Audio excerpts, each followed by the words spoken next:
As you go about the task of trying to understand narcissism, one of the things that begins to rise to the surface pretty quickly is, I'm dealing with somebody here who is not at all healthy.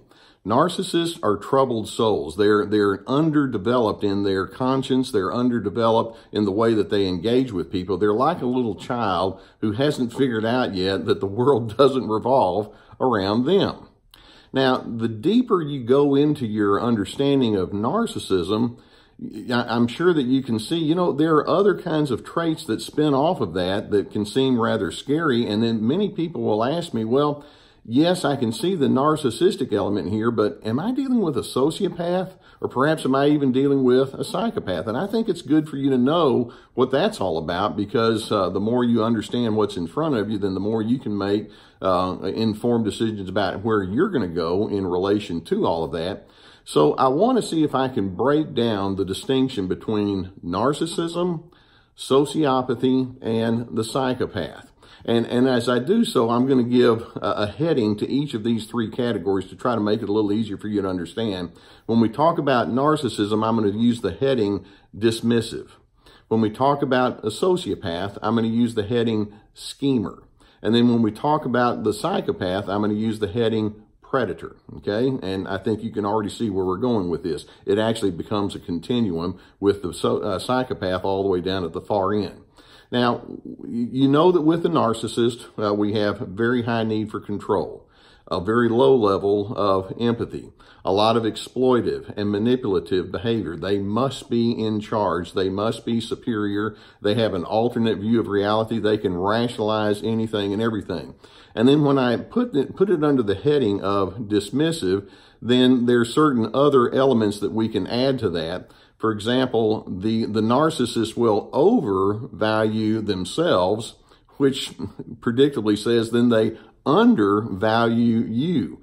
You're just a pawn. You're just a player on the stage as far as they're concerned, and your worth and your value is not something they put much thought into at all, other than how they can use you. They do have that sense of entitlement. There are certain things that I need, but then in that dismissive sense, it's like, and I don't care what you need. Or they always have to be right. Well, when they're right, again, going back to the dismissive word, well, then somebody's going to be wrong, and guess who that's going to be?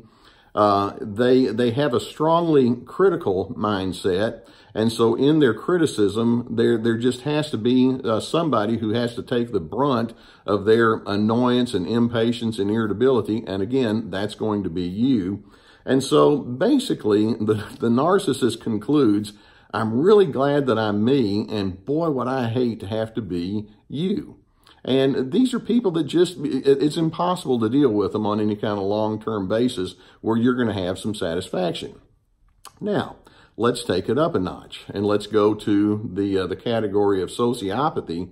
Now, keep in mind, I put the overarching descriptor over that as the schemer. Sociopaths are always cooking up some sort of a scheme. Let's keep in mind that they operate on the assumption that if there are rules out there, those rules don't apply to me. And so they see themselves as being above and beyond the standard operating procedures that everybody else has to go with. Now, it could be that inside a business, if a business has a certain protocol in terms of how they do things, their thinking is, but the protocol is going to be different for me because, you see, I'm way special, I'm really smart, and I'm a lot better than that. Or inside a relationship, it's like, well, most people, when they do relationships, they handle it A, B, and C, but I'm not most people. And so they give themselves particular entitlements. Morality is something that just is meaningless to them. They may say that they're committed to you, but then you find out that there's all sorts of stuff going on behind the scenes, whether it's through addictive behaviors or through cheating and being involved with multiple people at the same time. Rules and morality are just irrelevant to them. It's whatever I feel in the moment. And so they do not conform. In fact, they like the idea that they don't conform, and they like to have toys that are a little bit different. They like to have all sorts of activities and ventures that say, you know, I'm a pleasure seeker, and you're going to see it, and you're going to see it very easily around me. Now, another ingredient that goes along with this is no remorse, no guilt. If you catch them red-handed at doing something, they may say something to get themselves off the hook, like, yeah, I guess I shouldn't have done that. But at the end, it's like it doesn't sink down very deep at all. If you or I were to do something really wrong, I would hope that there would be a sense of agonizing and soul searching that goes on. Sociopaths don't agonize. Sociopaths don't soul search. Now, they can be very intelligent and they can intellectualize all sorts of aspects of life, and they can talk as if they understand right from wrong, but down at that gut level, it's just not there. They do and say whatever is expedient in the moment, and then whatever accountability you want them to have, it's like it's meaningless. They wear masks, and they're chameleons who live to exploit.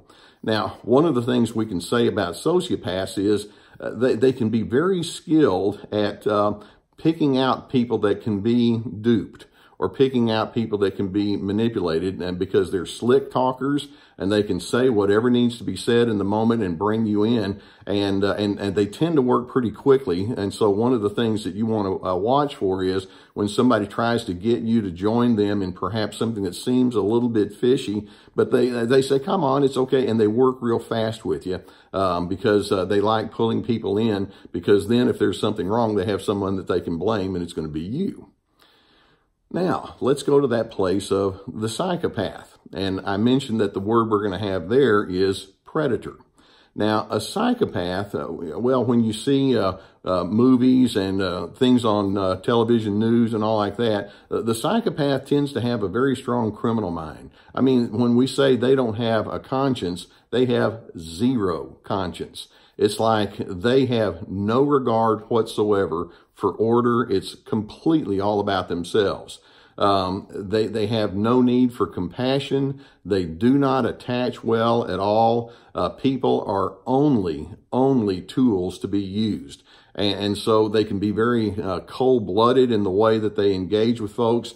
They must be dominant. They can have a very bad temper, and they can be very overwhelming when somebody does something that displeases them, to the extent that their punishing behavior can be very severe and abusive. You are a pawn to be used by these individuals, nothing else. So they have a reckless disregard for any kind of order, and they have no sense of accountability whatsoever. And many times these people can have such difficulty in engaging in an orderly kind of way that they operate kind of on the fringes, and they don't do well in regular jobs, but they have to have their own way, and they just cannot have any kind of sense that says anybody's going to tell them what to do.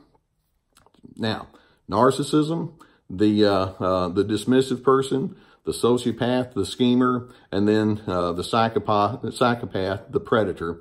These are three very difficult kinds of categories that we can deal with, and I want you to see that there are some common themes between these. All three of these categories operate with the presumption that you are beneath them. There is no sense of equality in the occasion with any of these three. You exist to be exploited. You serve a function for them, and whatever the function is, it's going to be very self-serving. And so if you think you're going to gain by being with these people, think again, because they have no regard for whatever gain you might want. And then another common theme between these is there's little to no honesty. What you see isn't necessarily at all what's really going on, or what's a projection of what's going to happen. You're dealing with smoke and mirrors. And then another common theme with these is you stick with these people long enough, you will be harmed.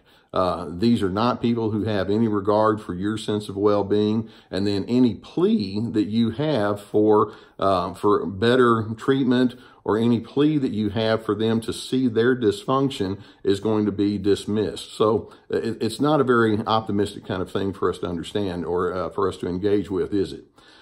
So as we look at these kinds of characteristics in these three categories, I think it's going to bring you back to some of your basics, asking, is this really what I want? Now, it's always fascinating to me when I see people who are drawn to that bad boy mentality or that wild girl kind of mentality, or it's almost as though we glamorize the people that get away with, breaking laws and all of this. And I'm frankly amazed when I watch some of or I don't watch them actually, but when I know of movies that glamorize the mean person, that glamorize the people that break all the rules. Seriously, is that really what we as a culture want to hold up as something that's entertaining, or that's something that we want to aspire to? I hope that you can see through that and realize this is not at all a way that anyone would want to engage, and behind the scenes there's just much hurt and damage that goes along with it. So as you understand these categories, I'm hoping that you'll take it as a time for personal reflection. Looking at what these people are capable of and what their tendencies are, I'm hoping you can ask, what's my better alternative? What does goodness mean to me? And how can I treat people in a way that never leads to the ways that these individuals do? And in having this information, I want you to be able to take it in a good direction and ward off your sense of vulnerability to those who cannot and will not agree with what you understand to be a right approach towards life. Now, I'm hoping that you gain something from the videos that we put up here on our Surviving Narcissism Network. Beneath the video, you'll see that subscribe button. I would invite you to do that. And we also have some links for some books and some online videos, and I hope that you would take availability of that. I really enjoy doing these, and I like getting the comments from you, and I will see you next time around.